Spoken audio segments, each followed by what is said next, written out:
What's going on, you guys? Welcome back to another video. In this video, I want to talk about the love language between a narc mother and their children and how it affects the relationship and the bonding between the two, which there's really no healthy bond with a narc parent because, they build a relationship based off of power and control and manipulation and gaslighting and just everything that describes narcissism. And that's the truth.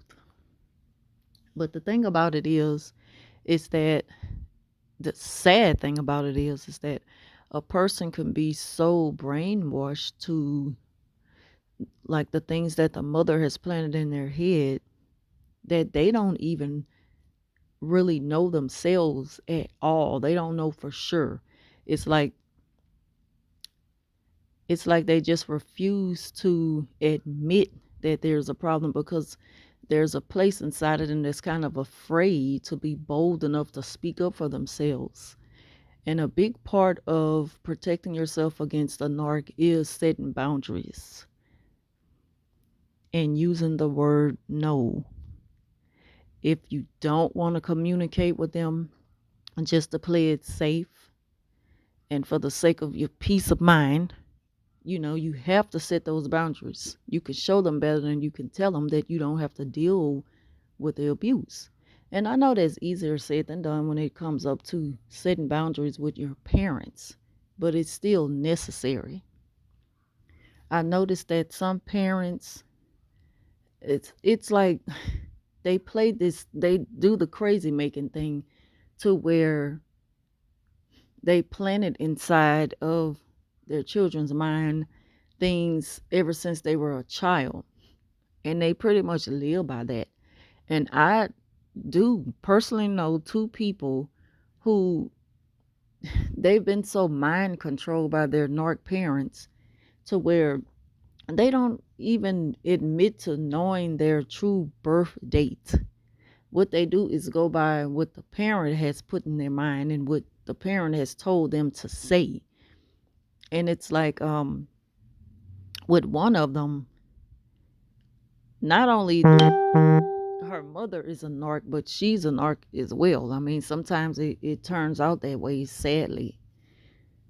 But she's like, if you was to ask her, like, when is your birthday? And she would mention one year or the other and be like, shoot, I don't know. And it's like, how you don't know your own birthday, but you can keep up with everything else that happens with other people?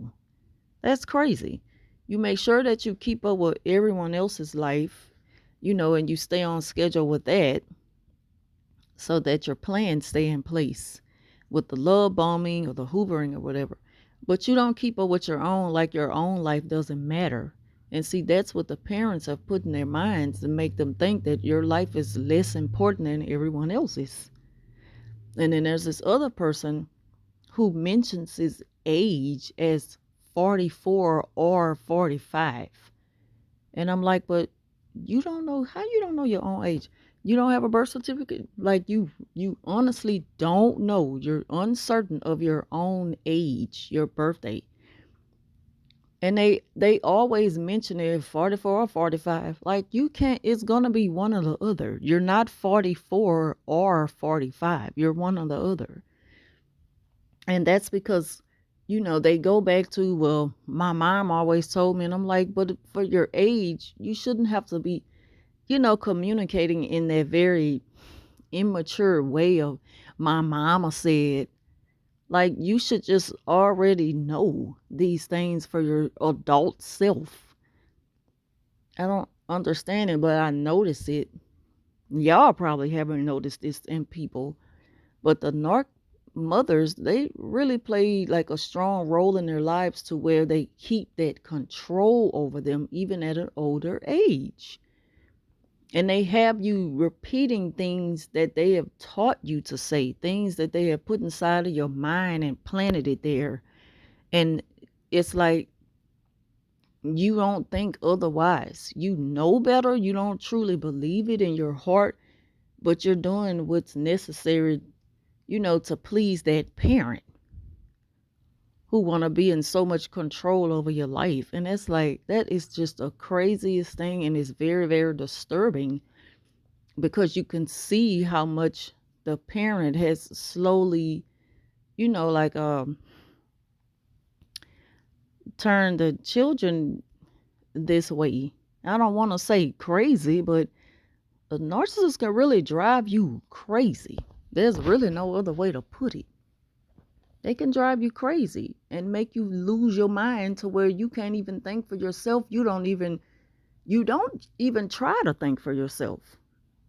You go by everything that they taught you to say. Even when you know it's not right, you looking at it. You're looking at your birth certificate and you see that this is your birth date and this is your age as of today. So why are you still saying, well, that's what she said? But why are you going by that? It's like, I mean, I don't mean to laugh about it, but I have noticed this on certain occasions with certain people and the way they communicate. When it comes up to their own personal lives, they really don't have control of their own life. The parents do. Even when the parents is dead and gone, that's just how much the effect is over them. And that is just so sad.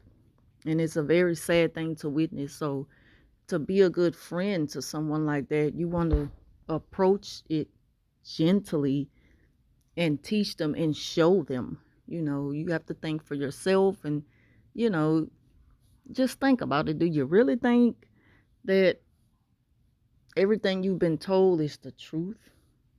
You got to start doing some research for yourself and take control of your own life.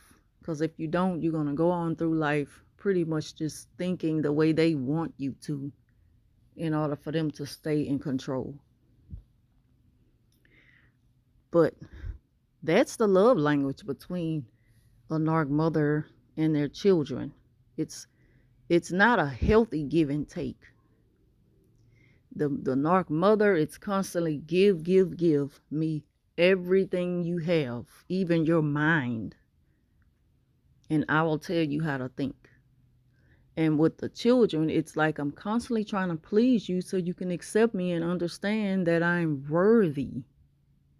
And it's like that portrays a lot of, lack of self-love.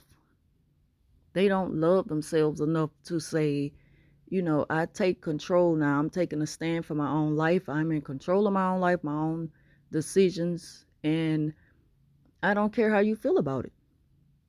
I can stand up to you and tell you no, but until that happens, you're going to constantly see that very toxic love language between narc mother and children because they're going to always have that control over their lives.